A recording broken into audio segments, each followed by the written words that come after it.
Welcome back to the channel guys. आज हम लोग बात करेंगे इंडिया में जो हंगर है इसको लेके। प्रेजेंटली एक रिपोर्ट आया है यूएन का जिसमें कहा गया है कि ये जो हंगर है ये इनिशियल जितना था, अभी इंडिया में ये हंगर का जो सिचुएशन है ये काफ़ी घट गया है और प्रेजेंटली ये 13.7% के आसपास है। इनिशियल टाइम में अगर हम लोग देखें तो एक टाइम में इंडिया में ये हंगर रिलेटेड इशू जो था ये काफ़ी ज़्यादा था।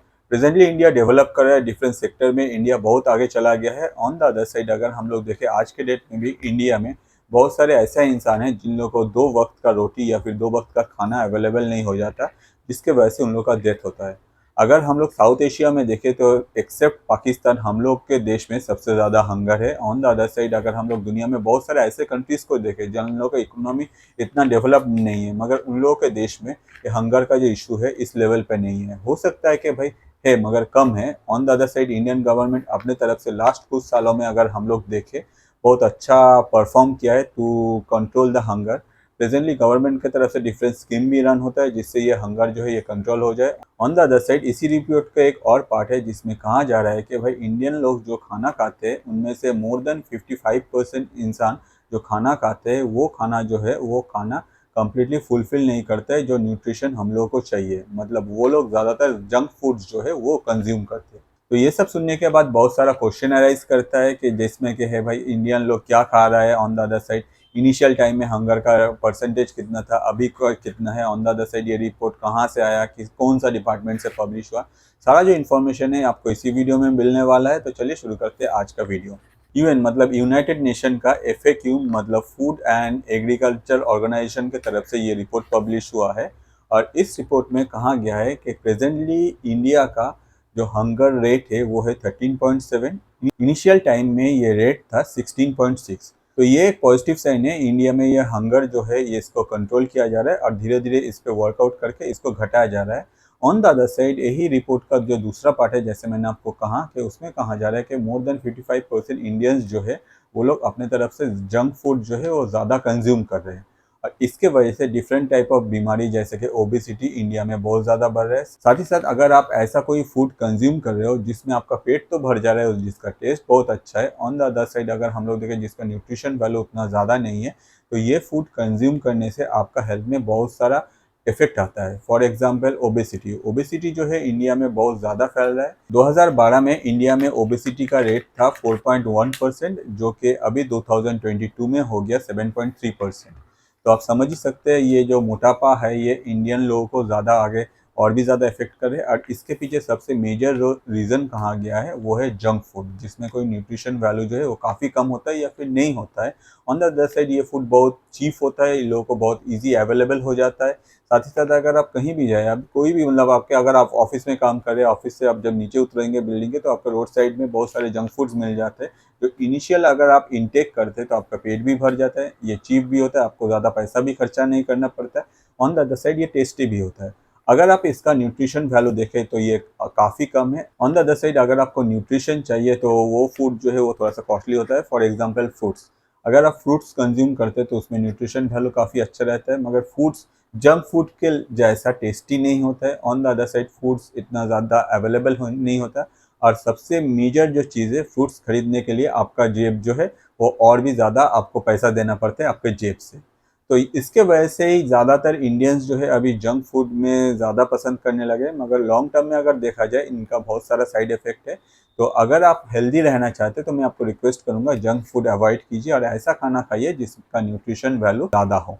जैसे मैं आपको कह रहा था कि हंगर इशू जो है इंडिया में ये डिक्रीज हो रहा है। अगर हम लोग 2004 से 2006 तक देखें तो हंगर का जो परसेंटेज था ये 21.4% हुआ करता था।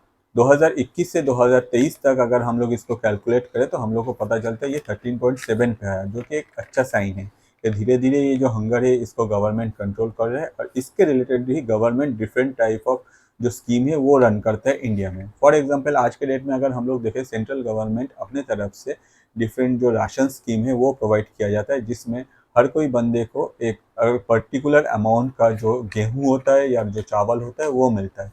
At the end of the day ये जो इंडियन सिटीजन है इन लोगों को खाने को मिलता है, क्योंकि हम लोग देख सकते हैं कि इंडिया में बहुत सारे फाइनेंशियल इश्यूज़ के वजह से हर कोई 2 वक्त का जो अनाज होता है या फिर 2 वक्त का जो खाना होता है वो मैनेज नहीं कर पाता और आगे जाके सिर्फ खाना नहीं मिलने के वजह से बहुत कोई का डेथ हो जाता है।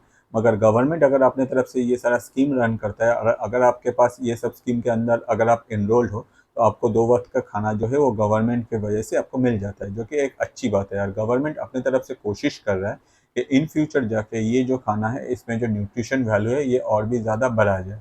मगर इसमें one of the major issue है कि जब भी आप कोई खाना में न्यूट्रिशन वैल्यू बढ़ाने जाते हो तो उसका जो कॉस्टिंग है वो काफ़ी बढ़ जाता है। दूसरे साइड में पूरा कंट्री के लोगों के लिए कंप्लीट न्यूट्रिशियस फूड एक साथ डिलीवर करना गवर्नमेंट के लिए भी थोड़ा सा प्रॉब्लमेटिक है। मगर गवर्नमेंट सिर्फ इसमें नहीं रुका है। अगर हम लोग देखें जो बच्चों का स्कूल होता है उसमें government different type of initiative लिया है, different type of scheme run करता है, जिस स्कीम के अंदर अगर बच्चे जब स्कूल जाते हैं तो उन लोगों को न्यूट्रिशियस फूड प्रोवाइड करने का कोशिश किया जाता है। जैसे कि आप अंडा ले लीजिए या फिर डिफरेंट टाइप ऑफ फ्रूट्स ले लीजिए। तो ये हमेशा नहीं होता है कि भाई ये हमेशा हर बच्चों को के फ्रूट्स मिल जाए या फिर हर रोज़ अंडा मिल जाए, ये तो पॉसिबल नहीं है।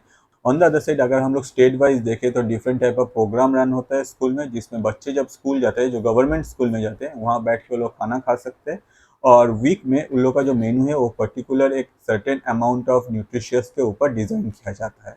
अगर हम लोग डिफरेंट स्टेट में देखें तो ये स्टेट गवर्नमेंट का भी इसमें पार्टिसिपेशन रहता है, जिसके वजह से स्टेट गवर्नमेंट के अनुसार ये जो मतलब फूड का जो न्यूट्रिशन वैल्यू है ये थोड़ा बहुत चेंज होता है। अगर हम लोग 2017 का डेटा देखें तो हम लोग को पता चलता है कि उस टाइम में 70% इंडियन जो थे वो लोग हेल्दी डाइट फॉलो नहीं करते थे या फिर हेल्दी डाइट इनटेक नहीं करते। मगर 2021 से 23 के बीच में अगर हम लोग ये डेटा चेक करें तो हम लोग को पता चलता है कि ये जो अमाउंट है ये 55% में आ गया। मतलब इंडियंस जो है वो जागरूक हो रहा है। इनिशियल टाइम में एक ह्यूज अमाउंट ऑफ इंडियंस थे जो लोग हेल्दी डाइट फॉलो नहीं करते थे, उसको इनटेक नहीं करते थे। अभी धीरे धीरे ये जो अवेयरनेस है ये और भी फैल रहा है और इंडियंस लोग हमेशा अपने तरफ से कोशिश कर रहा है एक हेल्दी डाइट कंज्यूम करने के लिए। इंडिया में 56% पॉपुलेशन ऐसा है जो लोग हेल्दी डाइट अफोर्ड नहीं कर सकते। ऑन द अदर साइड अगर हम लोग 2017 से 2022 के बीच में देखें तो ये जो हेल्दी डाइट है इसका जो कॉस्टिंग है ये 17% इंक्रीज किया है। तो एज यूजुअल इसका इफेक्ट तो हम लोग के हेल्थ पे ही पड़ता है। अगर आप हेल्दी डाइट कंज्यूम नहीं कर रहे, at the end of the day ये जो डिजीजेस है ये इंडिया में बढ़ेगा। Among all this diseases obesity जो है वो ज़्यादा फैलेगा। ऑन द अदर साइड अगर हम लोग देखें आगे जाके जो मेडिकल मार्केट है या फिर जो डॉक्टर का डिमांड है वो बढ़ जाएगा। इंडिया में मेडिकल जो कंपनीज है वो लोग और भी तरक्की करेगा और डिफरेंट टाइप ऑफ कंपनीज आके इंडिया में मेडिकल सेक्टर में और भी ज़्यादा ग्रो करेगा।